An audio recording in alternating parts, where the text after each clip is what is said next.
El día de hoy revisaremos algunos aspectos relacionados con la purificación y separación por extracción. Para ello, el objetivo de esta actividad es conocer los conceptos relacionados con los métodos de extracción, las técnicas de extracción simple y múltiple y la técnica de extracción continua en aparatos software.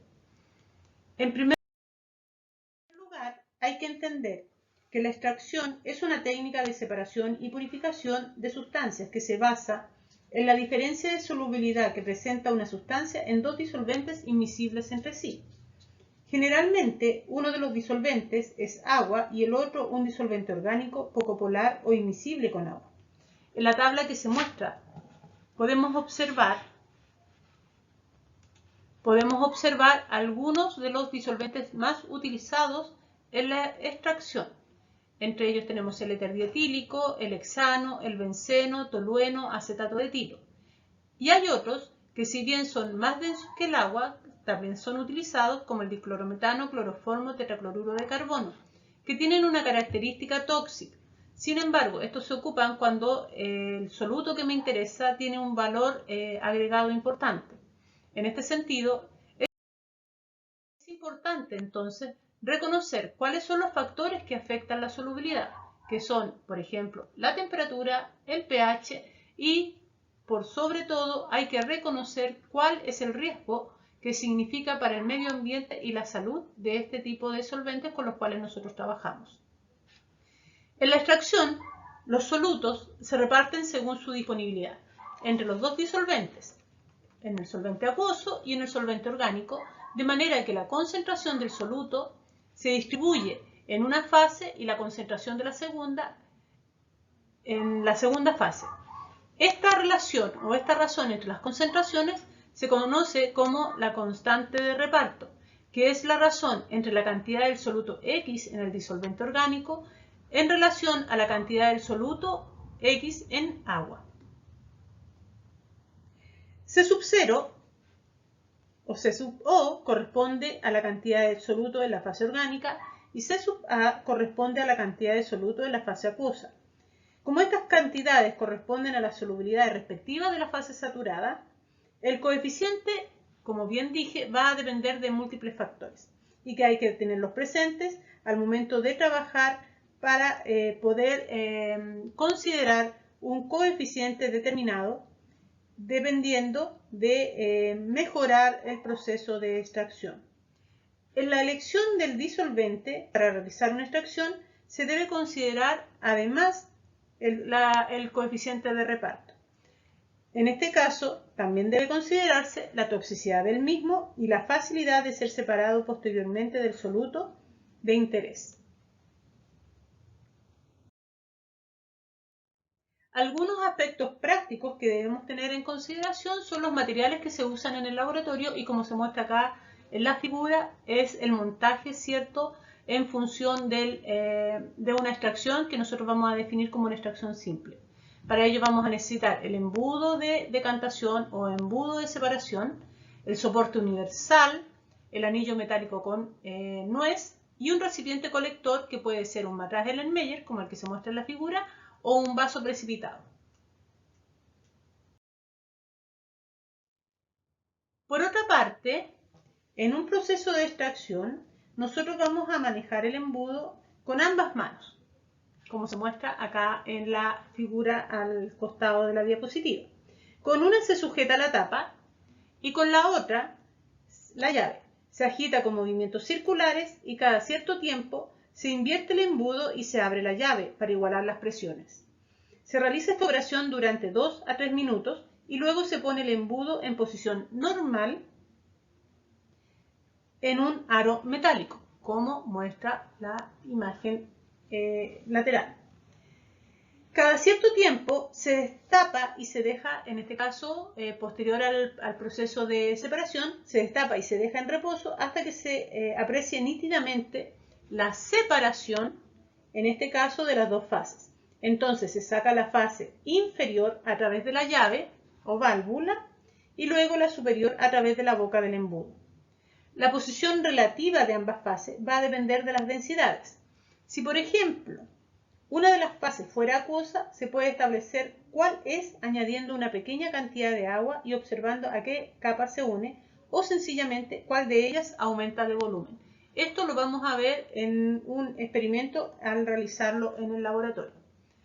Hay algunos casos en que se producen emulsiones cuando la agitación, en este caso, es demasiado vigorosa y en esta situación nosotros tenemos que romper o eliminar la emulsión. Para ello podemos romperlas de 4 maneras. La primera es girar suavemente el líquido dentro del embudo en posición normal. Segundo, agitar vigorosamente la fase emulsionada con una baqueta o varilla de vidrio. Tercero, saturar la fase acuosa con sal, por ejemplo, con cloruro de sodio o sulfato de sodio. Y cuarto, centrifugar. La saturación con sal presenta doble ventaja, pues además de romper la emulsión, permite disminuir la solubilidad en agua de la mayoría de los solutos y los disolventes orgánicos, y con esto se facilita el reparto. Este fenómeno se denomina efecto salino.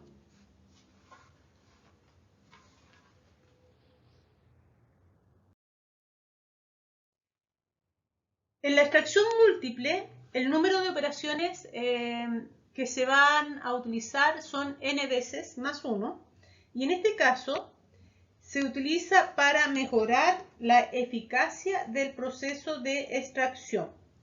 En este caso, en la extracción múltiple, el volumen se fracciona y se extrae sucesivamente con varias porciones de disolvente, como es lo que se muestra acá en el esquema, de 2 a 3 o más. Cabe destacar, sin embargo, que antes de realizar una extracción múltiple, hay que considerar si la ganancia de eficacia justifica demorar mucho tiempo más en el proceso y una mayor manipulación de la muestra. En algunos casos, cuando la idea es agotar la materia inicial, se realizan múltiples extracciones, como lo que se muestran acá en la figura, como también se muestra acá en la imagen inferior, en donde todavía queda algo del componente a extraer. Y en este caso se realiza la extracción múltiple. Por otro lado, existe la extracción definida como extracción continua, en donde lo que se quiere realizar es extraer un soluto que generalmente presenta emulsiones o es difícil de romper, o cuando el soluto orgánico puede ser más soluble en agua que en un disolvente orgánico. Algunos ejemplos de este tipo de extracciones son la extracción de productos naturales. En el caso de la extracción por Sotlet, como lo que se muestra acá en la imagen, nosotros vamos a tener el sólido seco y finamente dividido, el cual se va a envolver en un papel filtro o se va a colocar en un dedal de celulosa y se va a colocar dentro del tubo de extracción Sotlet o la cámara Sotlet. Luego el disolvente orgánico se pone en el balón, como se muestra aquí, donde se calienta de modo que los vapores ascienden hacia el refrigerante. Luego este se condensa y cae sobre la muestra en pequeñas gotitas, donde va a producir la solubilización del soluto en el solvente y se va a acumular en este sifón hasta desembocar hacia la zona inferior. Y luego comienza nuevamente el proceso en el cual se sigue evaporando el disolvente puro, por lo que se va concentrando en el soluto a extraer en la zona baja, como lo muestra acá el balón. ¿Por qué se ocupa la extracción por solvente? Se ocupa, como decía anteriormente, para extraer productos naturales de plantas y tejidos animales que tienen un alto contenido de agua. Entre estos podemos encontrar algunas sustancias bioactivas, como son los pigmentos en hojas, la cafeína de café, algunos aceites de palta, de semilla de maravilla o pepas de naranja. Después de hacer la extracción por Sotlet, lo que uno realiza es que el soluto generalmente se separa del disolvente con que se extrajo y se procede a un proceso de evaporación que generalmente se realiza en un rotavapor. En este caso es conveniente utilizar disolventes cuyos puntos de ebullición no sean muy elevados para facilitar la operación y de esa manera evitar la posible descomposición del soluto debido al calentamiento. Esto es lo que corresponde a los procesos de purificación y extracción. Lo que nosotros vamos a realizar en el laboratorio durante las próximas semanas. Que tengan un buen día.